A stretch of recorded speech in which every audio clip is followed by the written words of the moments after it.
My name is Arthur Hale. I'm 75 years old, and there's something I need to say. Not because it feels good to say it, but because if someone had said this to me 30 years ago, my life would have ended very differently. I was married for 43 years. Most people would call that a success. I don't.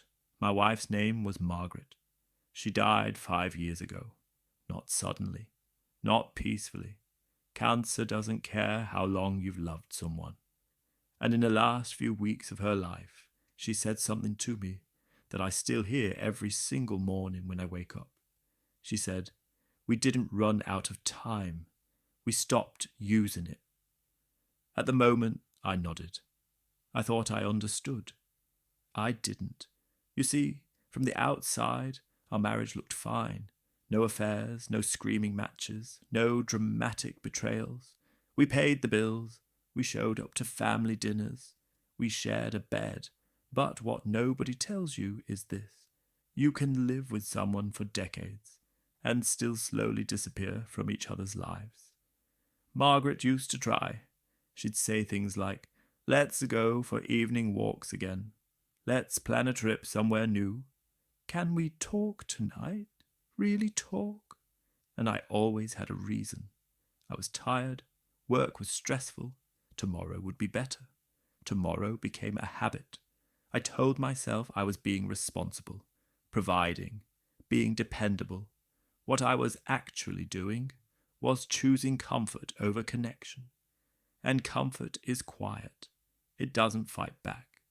So when Margaret stopped asking, I felt relieved. I thought, good, we're settled. I didn't realize she wasn't settled. She was lonely.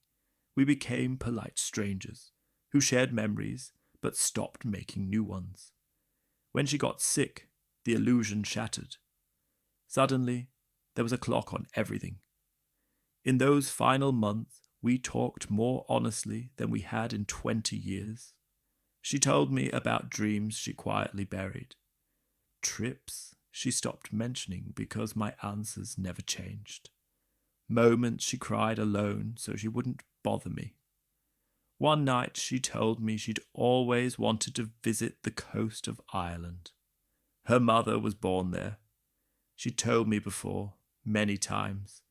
I always said, one day. She didn't sound angry when she mentioned it again.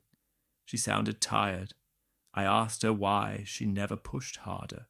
She looked at me and said, "I didn't want you to go with me because you had to. I wanted you to want it too." That sentence broke something in me because she was right. Love isn't about showing up when it's convenient. It's about choosing someone when it costs you effort. After she passed, I found a notebook hidden in a drawer, her journal. Reading it felt like meeting the version of my wife I never made time for. She wrote about sitting next to me while I scrolled on my phone, about talking and realizing I wasn't really listening, about shrinking herself so I wouldn't feel pressured. She also wrote about hope, about waiting for me to notice. I was right there, and I missed her. Here's what I've learned, and please hear this. Relationships don't end because of big mistakes. They end because of small neglects repeated daily, because you think there's time, because you think tomorrow is guaranteed. It isn't. If you're with someone right now, ask yourself, when was the last time you asked about their dreams? When was the last time you chose them over convenience? When was the last time you were curious instead of comfortable? One of you will go first, and the one left behind will live with the truth. I wasn't a bad husband. I was an adequate one, and that's the most dangerous kind.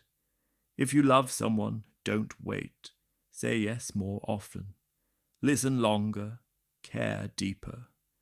Because one day you'll be sitting alone, realizing the cost of every not now. And by then, it will be too late.